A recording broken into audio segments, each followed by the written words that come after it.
Disassembly tips. Ensure that you take the following precautions when disassembling a unit. Label each cable as you remove it, noting its position and routing. This will make replacing the cables much easier and will ensure that the cables are rerouted properly.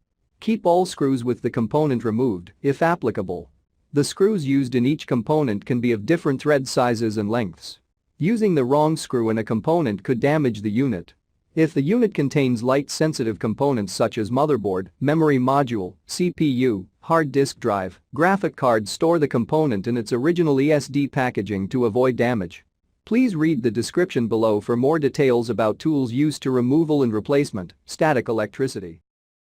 Before you begin, remove the base enclosure, battery, wireless module, solid-state drive, hard disk drive assembly, right trunk, right support bracket, right fan, left trunk, left support bracket, left fan, system board, and display panel assembly.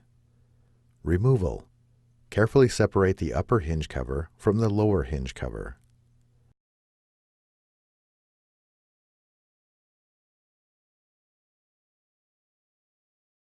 Using a non-metallic flat-bladed tool, carefully separate the edges of the display bezel from the adhesive and retention clips on the display enclosure and remove.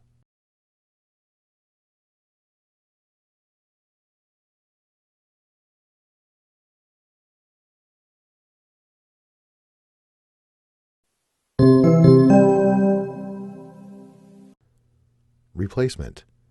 Place the display bezel into position on the display enclosure.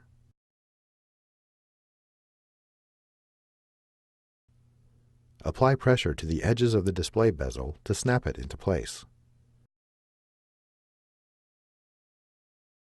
Apply pressure to the upper and lower hinge covers to snap them together. Thanks for watching. Please click subscribe for more videos and weekly updates.